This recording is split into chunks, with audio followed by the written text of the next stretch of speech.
bioengineering, things are amazing. We hear a lot about these things today, that we, the human race, are playing and working and researching our genes. And who knows, after 5 years from now, what will happen? 20 years ago, almost, we started the cloning thing, and 20, 40 years before that, we had in vitro things. So things are happening so fast, and nobody can predict what will the end be. But today's session will be exploration in amazement and wonderland, if you like.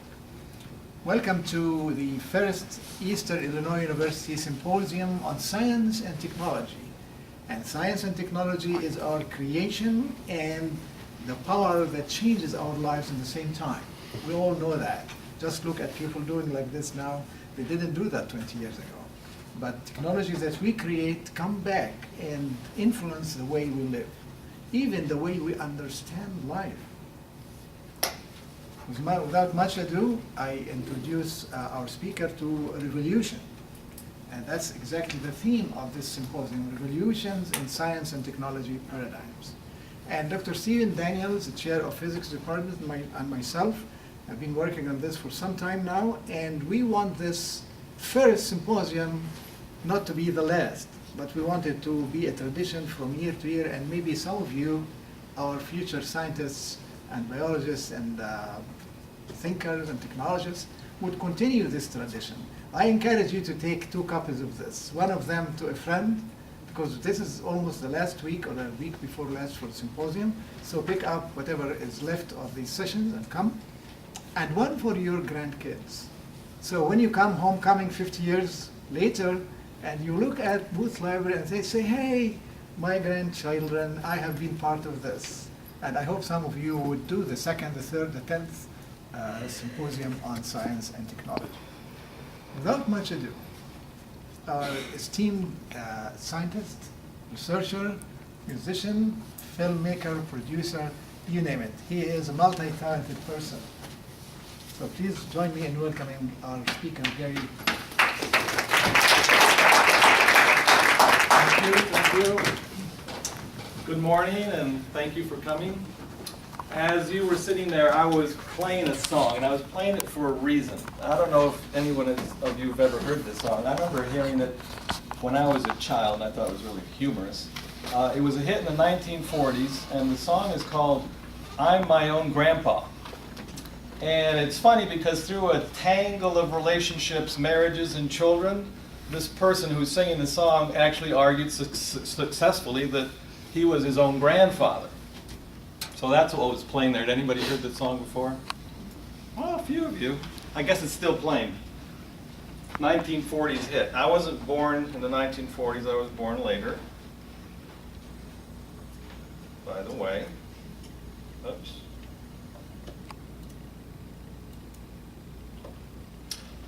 Okay, so I think these are appropriate questions. Who am I?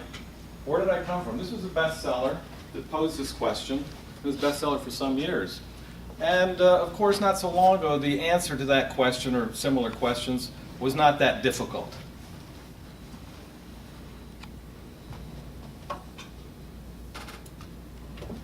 You could say, at least biologically speaking, you could say, well, you know, I'm the product of my 2 parents. One is a woman and the other one's a man, and they're my biological parents. I'm their offspring, and that was that. You know, if you're answering that question from a biological point of view, those are my biological parents. All right, well, easy enough. But as you probably suspect, and as you probably know, things have gotten a little muddier, a little bit more tangled as to how you might answer that question. That's what this talk is about. And there's also a question that I'll address just very briefly with one slide at the end. And that is, what am I? Now, if I were to ask you, well, what are you? You might say, well, I'm a human. Or if you were a biology major, you might say, oh, well, I'm Homo sapiens, you know, genus Homo, species sapiens. Okay. But even this might be somewhat of a problematic question, at least potentially in the future. I mean, we're not there yet with humans, but we certainly are with some other organisms. And I'll address that just at the very end of my slide presentation. Okay, so This was one of the advances in reproduction that you're all familiar with because it's quite common today, and that's in vitro fertilization. With in vitro fertilization, that just means basically fertilization in a petri dish. So you take an egg from a donor, and you fertilize it with sperm from whoever's going to be the sperm donor. It might be the father of the child, but it doesn't have to be. And the donor of the egg doesn't necessarily have to be the mother of the child in terms of rearing the child. You know, it depends. There are various combinations as to who does what here. But the point is, we got to the stage where we could fertilize eggs in vitro, in petri dishes, and then implant the embryo into a woman, whether it be a surrogate woman or the mother's going to raise the child. So that's been around for quite a while. I'm sure you've heard a lot about it. It's relatively old technology. The first in vitro fertilized human was in 1978 in Great Britain. So here she is, front page news in some British newspaper, Louise Joy Brown. Here she is years later, well, today. There she is with her parents, and she now has her own child, not produced through in vitro fertilization. So it was a success for this particular couple, and of course it made the news big time back then. Now, in vitro fertilization, even though in humans it was 1978, before we had the first successful in vitro fertilization of humans, it's old technology. The first in vitro fertilization was done in rabbits, and that was in 1934, so well ahead of the 1978 extravaganza.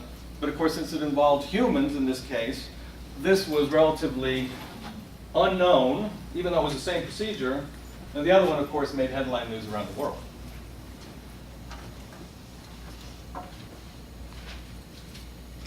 Now, so where are we going? That's old technology. Done a lot around the world. Where are we going, or where do people fear we're going? Well, the clones. You know, the clones are coming, right? Or you hear talk about the clones are coming. So I put this word in there. The clones are coming. Sounds scary, right? Here's some clones from, I think, Star Wars. I think these are banana clones right here, and there's some calves. So the clones are coming, but there's also this issue, and I don't know if you've heard of this as much, but the issue of virgin births. Clones and virgin births as two alternative ways for reproducing humans. I mean, that's the big issue here. It's not so much that we do it or we see in other animals, but what we can do with humans. And humans don't normally clone. And what's this business about virgin births, too? So I'll be talking about both those categories. But first, let me introduce cloning for those of you that aren't some of my bio majors that I see here today. And then, sexual reproduction. So we have two forms of reproduction, generally speaking. One is what we call cloning, and that is, well, I'll tell you off the bat, it is the most common form of reproduction for life on Earth. And the reason I can say that is most life forms are bacteria, single-celled organisms, and the way they reproduce is by cloning. They basically copy their DNA identically, and then they split in half, fission they call it, binary fission, and then each one of those cells can then further split in half, and you have clones. You know, they're all genetically identical, barring mutations. So, common as dirt, you could say.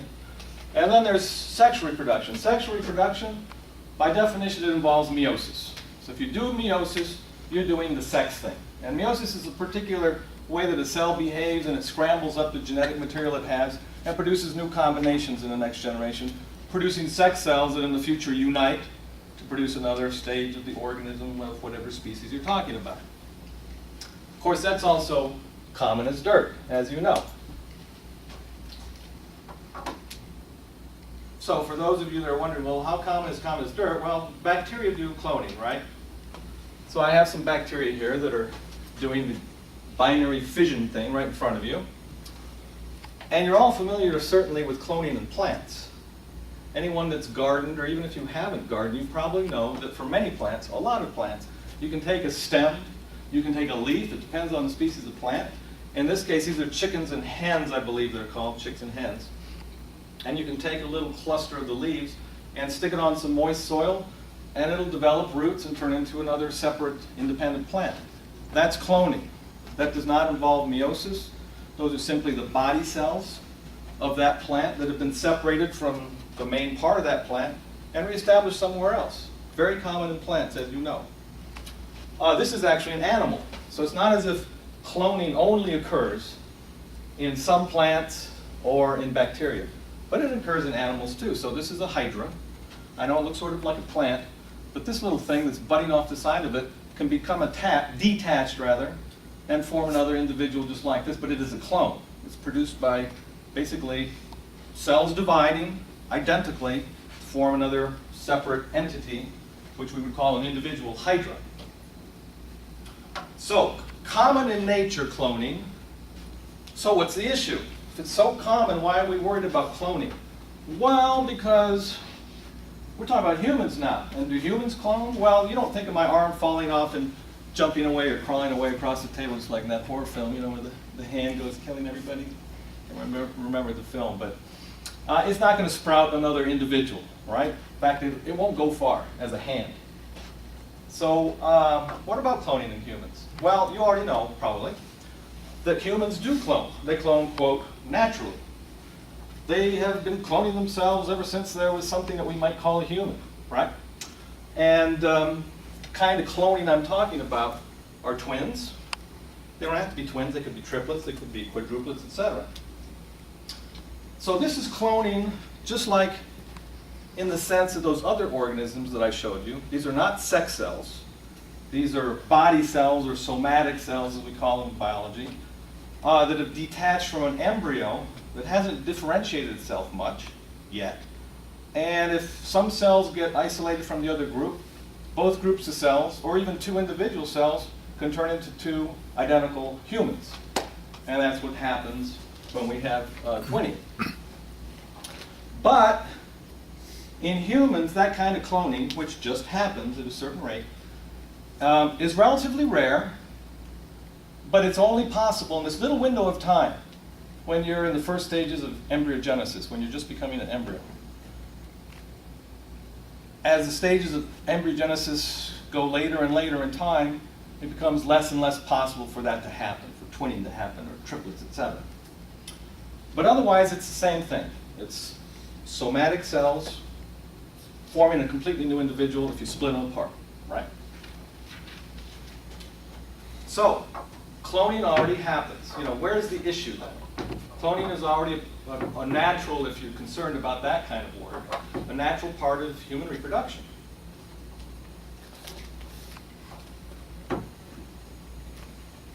It's also old technology. To clone animals even, and I have two animals up here. This is a sea urchin and that's a salamander. Cloning was already being done in the 1800s by taking sea urchin embryos and splitting it, because they're fairly large embryos, so they could split them up into subgroups of cells, and they'd develop into independent sea urchins.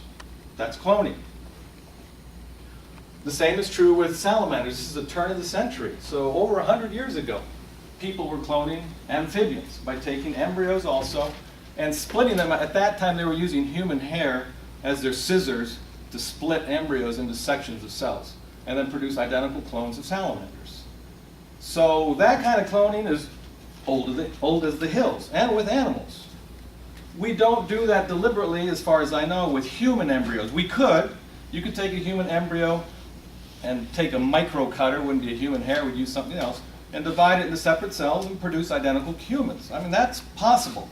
It would have been possible a very, very long time ago, that kind of cloning. So when people talk about cloning, and they have a worried look or a pensive look as to where it might go, they're not talking about this kind of cloning. That we can do, is done naturally, we can ramp it up if we want to, but I don't know if there's a necessity to do it. It's a different kind of cloning. But we still use that word, cloning. By the way, if anyone has any questions while I'm talking, don't hesitate to stop me and ask. So look, international Nobel Prize winners.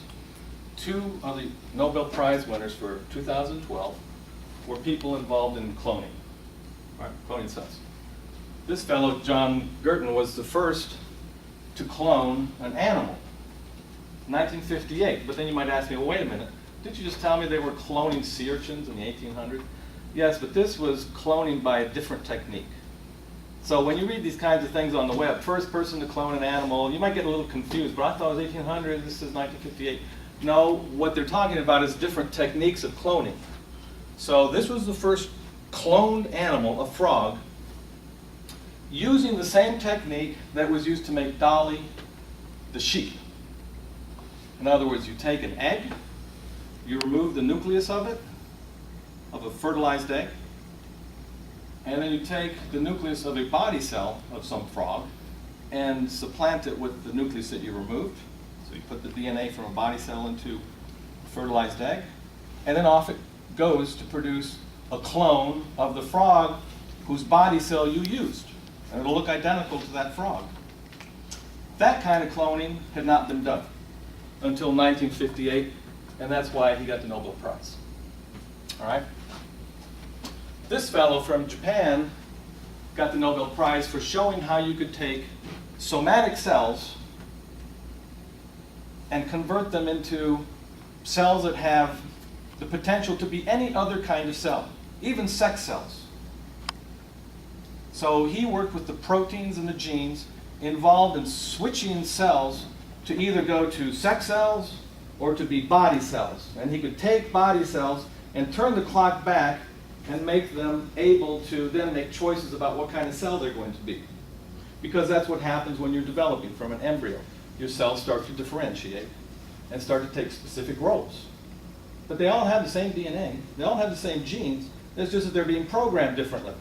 And if you could only take those cells back in time, right, from the cells that you already have programmed, and make them do other things, wow, wouldn't that offer you a lot of potential possibilities for manipulating, for, in this example, reproduction. So that's why he got the Nobel Prize. This was just recent, last year, yeah. Would there be a potential to take like a female somatic cell and make a sperm, or a male somatic cell and make an egg? Yes, but that's at the end of my talk. Oh. So I'll say a little bit about that, but good point. In other words, I mean, here's a little window into the future. Any woman can be a man, and any man can be a woman in terms of producing sex cells, potentially, right? So which role do you want to play? That's where we're going, or at least in terms of the possibilities of what we could do. Desirability is something else, of course, right? All right, so then you've probably heard about Dolly the Sheep. And why did Dolly the Sheep make news? It's not as if the technology was that new, because remember, it had already been done with the frog quite a time earlier. It's that it was a mammal. So it was the first cloned mammal. But remember, cloning by that special procedure that I just told you about, by taking a fertilized egg, removing its nucleus, and putting the cell of a somatic cell, a body cell, in its place, and therefore producing a clone. But keep this in mind, that kind of cloning requires sex cells. You have to use sex cells, fertilized eggs, in order to make a clone, right, of some individual cells, right? So that's why Dolly hit the news, 1996 in Scotland. Now, in case you're not familiar with the protocol or technique that I briefly mentioned, maybe this slide will help you. This is how they did Dolly. But this is also how they did the frog. So they took one kind of sheep, Scottish black-faced sheep, and they used that as the egg donor. And when it says enucleation here, what it means is they took the nucleus out of the egg of a sheep, and then they put in the nucleus of mammary cells of a different kind of sheep in its place. And they used part of the way they activated the cell was to use an electric pulse. It's not as easy as it sounds, though, here. They did almost 300 tries. In other words, they killed 300 of these kinds of eggs before they were successful with one. It was almost 300. And they got Dolly, and Dolly was a clone of that sheep, but used the egg of this sheep. So Dolly had two mothers, but no father. And two mothers genetically, too. And that's how I mean it, actually. Why do I say that? For the biomajors, why can I say that genetically this has two mothers? DNA comes from actually two mothers. Yeah, go ahead, Alex. Because she'll get her mitochondria from the egg cell, or the original egg cell, not from the somatic cell that they took the nucleus from. Right. Yeah, he's absolutely right. So we have two sources of DNA in our cells. Most of your DNA is in the nucleus, but then you also have DNA in these little structures, we call them organelles, small organs. And they contain little circles of DNA. Those are the mitochondria, mitochondrial DNA. So the mitochondrial DNA came from this sheep. This egg was floating with mitochondria, actually over 1,000. But the nucleus, which has most of the DNA, came from this other sheep. So you could say, genetically speaking, this sheep had two mothers. And obviously, two mothers were involved in other ways too. The egg, even if it didn't have DNA in it, also came from another sheep. Now, it doesn't have to be a female over here. This could be a male sheep donating nuclear DNA, male sheep. And you put it into this egg, and then you'd get a clone of the male sheep. It'd be a male offspring, right? So it doesn't have to be another female. Oh, okay.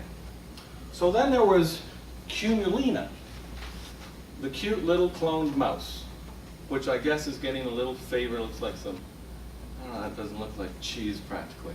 Some little treat. Mice like. This was in 1997. So what's different about this? Why was this a big deal? It used the same technique, by the way, nucleus replacement, but it used a different set of cells. So the cells that they used to make Cumulina are what are called cumulus cells, like cumulus clouds. Cumulus cells that surround developing eggs in mammals. They're like helper cells for a developing egg. And they took the nucleus of cumulus cells and put them into enucleated eggs. And the difference was, when they used cumulus cells, they had a higher success rate. It was 50 to 1. They killed 50 to get one that worked. With Dolly, they killed about almost 300 to get one to work. So they had a higher success rate. That was the only difference. You know, people trying to hone the technique to have higher success rates.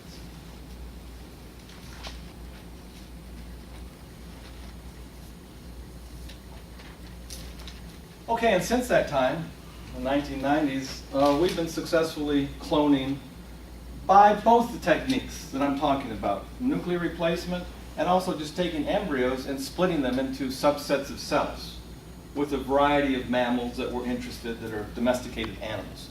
So now that's relatively old technology. Splitting embryos is very old, but nuclear replacement is becoming fairly commonplace with certain animals, breeding certain kinds of animals. Well, so how about cloning a human? There's the issue that would interest us the most, and maybe be the most problematic. Well, in 1997, 1 year after that cloning that I just showed you, a company started called Aide. And Aide claimed on December 27th, 2002, coming around the corner, by the chief executive of Aide, who is a French woman called Brigitte Boisselier. She claimed that they had cloned a human in some secret location. I don't think it was legal in the US, and I don't think in Great Britain either, to do this kind of cloning. If I recall, but my memory might not serve me well, they did it in some island somewhere, I think over in Asia, and produced a clone that they decided to call Eve. So who are these people? They're supposedly, or they're claiming to do secret clones of humans, and successful at it, because it was thought to be rather hard to do, and certainly you'd have a very high kill rate to do it for human embryos. You know, how did it happen? Well, it turns out this particular group of people, the ones that funded Aide, and still do, Aide, as far as I know, still exists. Well, I know it does exist, yeah. Are the Raelians. Does anybody know who the Raelians are? Has anybody heard of the Raelians? Rael? Nobody? Well, here are the Raelians. Let me just tell you something about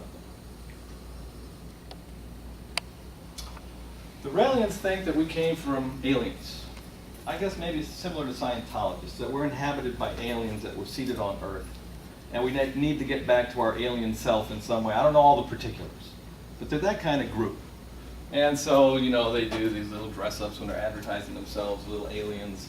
And here's Rael. That's where you get the name Raelians. And, you know, he walks out of a space, you know, flying saucer and gives his presentations, etc. Now, they don't have a big following, but obviously they do have some money, and to form such a company that I told you about. The only problem is they've never offered any proof to the world at large that they were successful at doing what they did. And they would not release the information as to who Eve was, or release any DNA or anything that anyone could use to actually determine whether or not they did what they said they did. So at this point, as far as I know, nobody believes them. Nobody believed them back then, and as far as I know, nobody believes them to the present. That it was maybe an advertising spoof of some sort. But they've acted as if it did happen, you know, as far as I know to this day, with all seriousness. All right, so as far as I know, there are no such clones produced by that technique, right, nuclear replacement, walking on Earth. That doesn't mean the technology is impossible. If you can do it with sheep, which are relatively closer to us than frogs, if you can do it with a sheep, why can't you do it with a human? Of course. So theoretically, it should be possible. Well, look, in May of 2013, this year, a paper was published on human therapeutic cloning. So what's that about? It's the kind of cloning that we're talking about with Dolly the Sheep. It's using the same technique as Dolly the Sheep, taking eggs, enucleating them, and placing somatic cell nuclei in them instead. But they call it therapeutic cloning because the purpose of doing this kind of cloning with human cells was so we could produce stem cells, or show that we could produce stem cells through the developing embryo from human cells, right? It's a developing embryo, that we could lead those embryonic cells down the pathway of stem cells for the production of different kinds of tissues and organs in humans. So it's been proposed as a technique for harvesting cells that you or somebody else might need during your life because something has gone wrong with the cells that you have, an organ or a particular kind of tissue. And that's why it's called therapeutic cloning. The purpose of this kind of cloning is not to produce a person, wherever that happens, at whatever stage that happens. The sole purpose, as it's been proposed at least, is to provide a system of tissues and organs, right? And I put this question up here, and this one, you know, what's the status of these embryonic cells? Because as you know, in the literature, in the newspapers, etc., some people are rather upset about using human embryos in research and having them die, you know, in research programs, etc. Some people consider that human embryos have the status of personhood, or they would like them to have the status of personhood, and legal rights. Maybe as many rights as you have sitting here today, right? Some people would like a fertilized egg to have that status of personhood and certain legal rights. So then it begs the question, well, what about this? Because this embryonic group of cells was not produced by a sperm and an egg. It was produced by a somatic cell, nucleus, inserted into an egg that didn't have a nucleus. So is that the same kind of embryo? Does it have the same kind of status to those people that would make that argument? Well, I don't know. But I guess on the one side, the people that are doing this or proposing this are saying, no, this is a very different kind of embryo. It's made from just any old cell, so to speak. Those other ones, okay, if you want to give them special status because it involves a sperm and an egg. But in both cases, you produce an embryo. And in both cases, that embryo can develop into something that's sitting in front of it. It's less likely to happen for several reasons in this kind of cloning with human body cells. But it doesn't mean it can't happen, just like with Dolly the Sheep. You know, there's some hurdles that you would have to overcome to turn this cluster of cells into something that, you know, that's walking the earth. And you would say, oh, that's a human. Okay?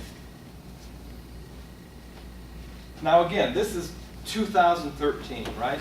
With human therapeutic cloning. Just one little step away from cloning a human like Dolly, which the Raelians claim they already have done, but nobody believes it. Therapeutic cloning is also relatively old. It's just that it was done with mice first. Remember, this is after Dolly. So what they were trying to show with this kind of cloning, which was the same procedure as Dolly, was that you could take mice, do that procedure, and rear embryos from which you could harvest cells and then channel these cells into the development of different organs and tissues. And therefore it's called therapeutic cloning, done in 2001, right? Just over a decade before it was done in humans. So as you see, these things progress in steps, and we go through animal models first and then finally apply them to humans. Okay, so let me change the topic a little bit. We're talking about cloning. Two kinds of cloning, right? Splitting somatic cells, or using sex cells in conjunction with somatic cells, right, to produce clones. What about this business of virgin births or other forms of, reproduction? Amanda was alluding to a second ago. Well, here's a virgin birth, right? Or a proposed virgin birth. So that's what we're talking about. We call virgin births. That is a female that's not been inseminated, it's not been fertilized, does not have sperm in her body. While giving birth to live young, we call that virgin birth or parthenogenesis. One way it can happen is that two eggs can fuse. In other words, the female might deposit two eggs in some part of her body. Humans, that'd be a uterus or fallopian tubes, and then they fuse. Each egg has half the DNA that it needs to become the next generation, but it gets that other half from another egg with which it fused, right? So now you have the full complement of DNA, and off it goes to be a virgin birth. No sperm was involved. Here's another way that it happens, that when eggs are being produced through a process called meiosis, the chromosomes don't divide properly, and you might end up with an egg that instead of having half the DNA, has a full complement of DNA, has all the DNA it needs for, let's say, a full-grown person, or whatever the species is you're talking about. That's another way or permutation by which you could have virgin births.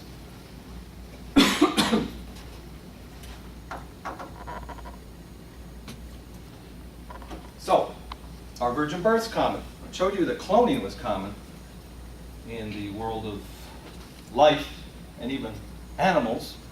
What about virgin births? Here I just put up animals, just to show you that even in animals, virgin births are known. They're not that common, but they're known in a variety of different animals. So for example, this is a whip-tailed lizard from the southwest. There are 6 species that only reproduce parthenogenically by virgin births. And they only produce females. There are no males in these 6 species, no males, just females. They produce unfertilized eggs that become the next generation of females. Here's a Komodo lizard. Now the Komodo lizard does have 2 sexes, males and females. They do reproduce mostly sexually, producing sex cells, etc. But they don't have to. So Komodo females can produce parthenogenic offspring. When they do, they're always male. They're only male, but they can do that. Same with boas. Boas have 2 sexes. But if you're a female and you're not successful at interacting with a male for whatever reasons, there's always the fallback position of parthenogenesis, producing baby snakes without having sperm from a male. Those baby snakes are also males. They're always males. Turkeys. Who knew that turkeys could reproduce parthenogenically? But they can. And in all 3 of these cases, the offspring are always male when they reproduce parthenogenically. Now here's another animal. This is a bee. This is called the Cape bee. It looks like a honeybee, but it's a different species. And the workers who have never mated with a male, they have functioning ovaries, so they can lay eggs. But remember, they've never mated with a male. And in this particular species, these workers can lay eggs that develop either parthenogenically, either into males or females, both. So the rule I gave you here for these reptiles and this bird is not the same rule with these bees. They can produce both sexes parthenogenically. And they do. But there's also the queen bee, by the way, who is reproducing sexually. They do have their queen, and she has sperm, and she's producing most of what happens in the colony, and those are sexually reproduced bees. So actually, all three things are happening, yeah. Maybe you're headed towards this, but if a male is XY and a female is XX, if a male is XY Yeah. and a female is XX, how does a female parthenogenically produce male offspring? Because in birds and reptiles, it's the opposite. It's the females that are XY, but we don't call it XY, we call it ZW. And so when they produce offspring parthenogenically, they're going to be ZZs or WWs. And WWs don't live, only ZZs do. WW is a combination, doesn't survive. So ZZs exist, but ZZs are males. So I don't know, did that make sense? Yep. And ZWs are females. So that's just the quirk of the sexing system. It's the opposite of us. So if Jesus was really born parthenogenically in the fashion that I'm arguing here, Jesus would have been a girl. Because Jesus could not have been a boy, for example. Would have been a girl, right? Which makes sense, you know. His mom only had X chromosomes.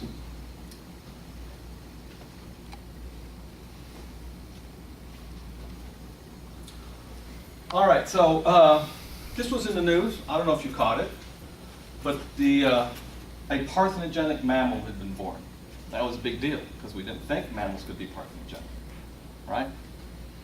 Didn't seem to be possible. Nobody knew of any cases of parthenogenic mammals. But yet Archie was born. So Archie's a cute little anteater, and the history of his birth is his mother had been mated to a male anteater quite a long time in the past because she'd already had a birth by that male anteater. Once they were mated, they were separated. She got pregnant. She had the birth of not Archie, but Archie's brother or sister. And then the months passed, and suddenly she got pregnant again. But she had not been with the male anteater since her first pregnancy. So then people thought, well, this is a case of parthenogenesis.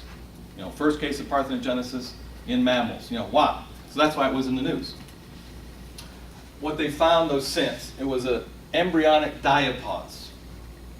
And that refers to the fact that apparently with anteaters, they can fertilize 2 eggs and then sequester one of the fertilized eggs and not have it develop.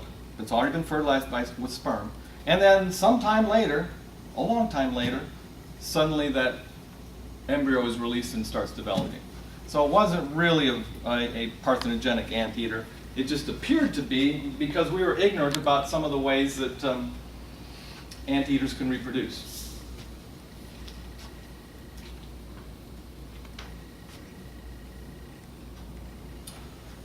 So that brings us to real parthenogenesis in mammals. But of course, now that's humans manipulating it and making it possible. So virgin mammals, this is not so long ago, right, just 9 years ago. Fatherless mice. All right, so, you know, that's a different answer to, remember the first questions I posed on my first slide. Who am I? Well, now, in this case, they produce fatherless mice. You don't have a mother. You'd have a different answer, right, for that kind of question. So how are these fatherless mice produced? They were produced by fusing 2 eggs, 2 mouse eggs, into one cell. The nucleus of 2 different mouse eggs into 1 cell, 1 nucleus. But to do that was not easy. And this is the reason why we think we don't see parthenogenic mammals. And that is, if a female fuses 2 of her eggs, or only has the DNA from her in this egg that might have the right quantity of DNA, that egg will not develop into an embryo. It'll die. It won't become attached to the female and develop a placenta, umbilical cord, that whole thing. Nothing happens. And why is that? Well, they found out why that is. In mammals, there are genes that come only through the male, in other words, through the sperm, that are genetically imprinted. Now, if you don't know that term, what that means is that, well, I'll give you the specifics with mammals. Certain genes that come through the male that the female also has, you know, we share the same genes. Certain genes are turned off in the male set of chromosomes, but they're on in the female. And that combination is what the embryo needs to go to term. If you have two eggs fused, both sets of genes are on. And apparently that is not appropriate for proper development of the embryo. So you have to have certain genes off and some on, of the same set of genes. So that's the contribution of the sperm, to have its genes choreographed in a certain manner that allow the embryo to go to term. So that's one reason why we didn't think it was even possible for mammals to develop parthenogenically, because there was this male issue that had to be overcome. Well, once we understood that, of course not me, them, what they did was they were able to make the DNA from one of the two eggs that they were going to fuse, to make it patterned the same way that a sperm would. In other words, they selectively went in there and programmed the genes, turned them off, that they knew a sperm would have. And then they fused the eggs, and it worked. And they produced fatherless mice. And you know what? They were surprised, but it only boiled down to two genes. They only had to manipulate two genes in one of those two eggs to make it act as if it was like sperm. And then they took off and made fatherless mice. Well, if you have fatherless mice, then those mice are females, right? They're females. There's no Y chromosome there, because all mammals use X and Y system, like Dr. McGilliard was talking about. So they're all females.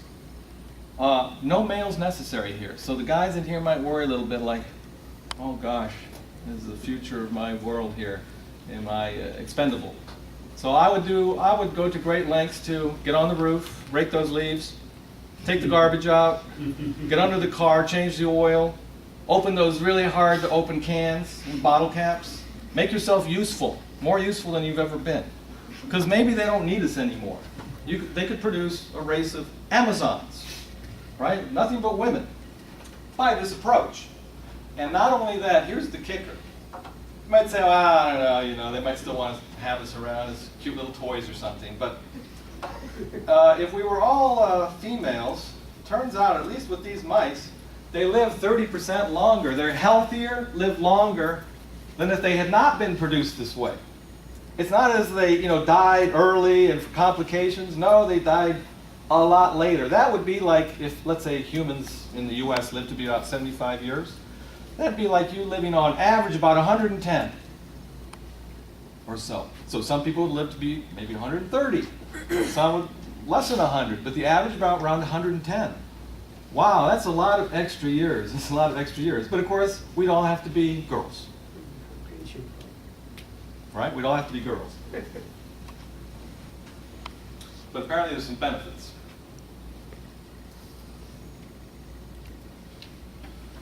Okay, so can infertile men and women produce children without cloning? Right? You could always clone yourself, right? If cloning was legal, you could say, oh, I want to reproduce, but I don't have any sperm. Let's say you're a guy. I don't have sperm, and I want to reproduce something that has some of me, some of my DNA. Well, I guess I don't have any options. I'll clone myself.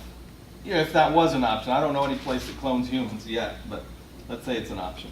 Then you take one of your cells and produce another you. I don't know what you want to call it. Your twin, your son, if it's a guy. But anyway, you produced another thing that looks just like you, for the most part, right? But this is what Amanda was bringing up. What they've been able to do is get embryonic cells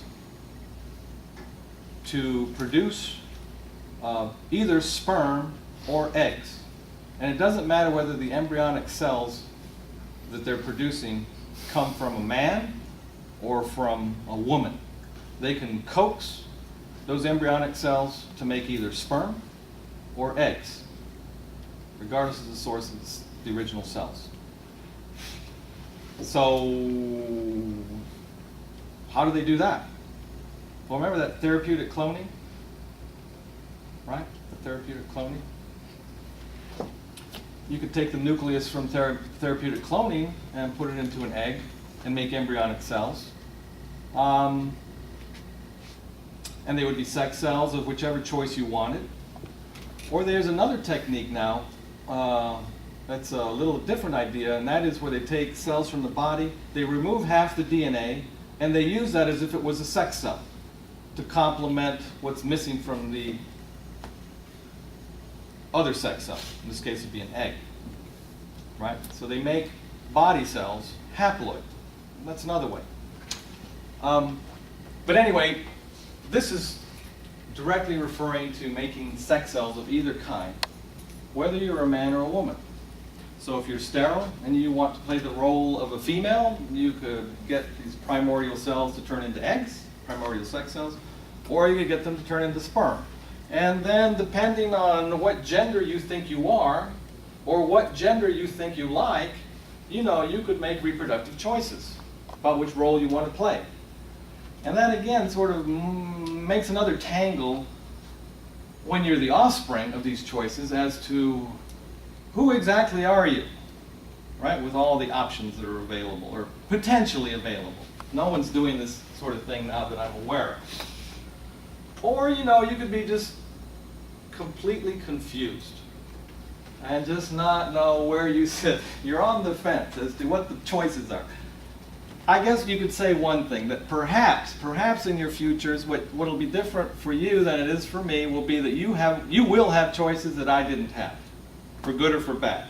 And then once you have choices, then you're responsible. You'll have another level of responsibility for making those decisions. If you don't make them, there could be a cost because you could have, and you have to suffer the consequences of either way. If you choose black or white, doesn't matter, but you'll have to make choices. Whereas in my generation, things just happened and it wasn't anybody's fault, just the way things were. So that's also a different kind of world. Now if I can find my mouse. Okay, how about 3 biological parents? Is that possible? Well, it was just done last summer in England. 3 biological parents. Now, I don't know if you guys know this. Does anybody watch Three's Company? Three's Company? Yeah, it's an old program, I think, from the 70s. Maybe 60s or 70s. They were unmarried, they lived together. People thought, oh, maybe they're doing, you know, it was very clean cut, they were friends. Anyway. And so here's the baby going, oh my God, you know, I've got 3 parents. And I'm talking biological parents. So what is this particular case about? Again, if you were to ask, well, who are your biological parents? Oh, I have 2 moms and a dad, biologically speaking. Well, let's pretend she had mutations in her mitochondria that made it unwise for her to have children because of the kind of mitochondria she had, right? And her mitochondria are okay. And then, of course, he's got sperm and he's okay, all right? So you probably see what's coming then. So we take the nucleus out of one of her eggs, because remember, she's the one that has the mitochondrial problem, and stick that nucleus into one of her eggs. So now you already have 2 mothers. One mother is giving you the nucleus, and the other mother is giving you the mitochondria, and then you fertilize that egg with his sperm, and you have 3 parents. And the first case of that, which was okayed legally, so to speak, was this past summer in Great Britain.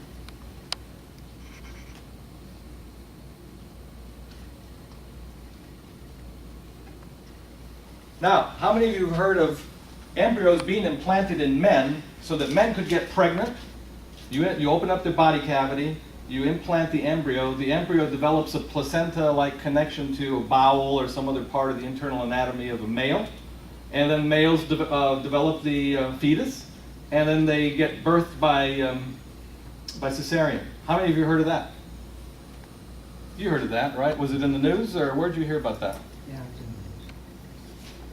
And what did you think at the time? Not to put you on the spot here, but I thought it was rather strange, because I saw it in the news too. And here's Time Magazine, here's Newsweek, Man of the Year, Mr. Lee's pregnant. Well, I didn't know at the time, but I found out it was all a big spoof. It's an urban legend. Never happened, didn't happen, nobody thinks it's particularly possible. It might be, but you know, you run the risk of killing the father, mother, because of the way the thing's going to attach. That's why women die from ectopic pregnancies, because the eggs didn't, or the embryo didn't attach in the uterus, it attached in the fallopian tube. You have the same organic problems. And he never did get pregnant. In fact, this is a fake Time magazine, this is a fake Newsweek. I mean, he put these together and spread them out there to make people believe it was news. But it was all propaganda for his artist's endeavors. He was an artist, and he was doing this as an exercise in expression, by the way. This was his art. Okay? But was there another case when he was she before and make transfer to a woman? Yeah, now, you're talking about another case where a man got pregnant. And this was a real case. So here he is. Here's his wife, and he's pregnant. And this isn't a spoof. And there they are. She was born. I don't know if it was cesarean or not. So what's that about? What happened? Does anybody know? This particular, Elizabeth? There was a sex change earlier before the Yeah. pregnancy. And that's what it's called. He used to be a woman. And here he is. He used to be Tracy Lagundino. And then he became Thomas Beatie. And he married a woman. But the thing about Thomas Beatie was that he wasn't completely sex changed. He'd left the bottom part unchanged. So he had ovaries, he had uterus, etc. He had all the parts of the woman, but he was already hormonally changed, and he'd had his breasts removed. So when he married this woman who could not give birth to children, they decided that then he would be the one that would get pregnant. So, was it a man getting pregnant or not? I don't know how you want to call that. It was sort of a bit of both. But anyway, that explains why it was possible. Otherwise, nobody thinks it would be a particularly good idea. And they've had 3 children. Now, all those children were born from him. Him, her, or whatever you want. So, here we are back to that first slide. And I put this, what am I? What time is it, by the way? I don't have a clock. 7-2. Okay, well, very quickly, and I only have one slide. It was, what am I? And the only reason I put this one up is because we're going great guns in bioengineering in terms of putting DNA of different species mixed with other species in all sorts of ways. Like a major percentage of the corn grown here in the Midwest has bacterial genes inserted into them to make them pesticide resistant. Here's tobacco. I remember seeing this when I was in school. They made tobacco glow in the dark by inserting lightning bug genes into the plant cells. And here's a luminescent fish that you've probably seen maybe in Walmart. And they have fluorescent jellyfish genes in them, as do these pigs. So here's a mammal with fluorescent jellyfish genes. So that kind of technology is also developing with everything else you've seen about how you might be able to reproduce and also add genetic material from who knows where for what kind of purpose. And then you become a chimera, or sort of a mix of DNA from a variety of things, potentially, and from a variety of different kinds of parenting. And then, so what are you and who are you? It doesn't give an easy answer. It has to be sort of complicated. Say, hey, why don't we go have a drink somewhere and I'll tell you. We'll sit down and give me a few minutes to explain my ancestry to you. And that's all I have to say. Thank you. Very good.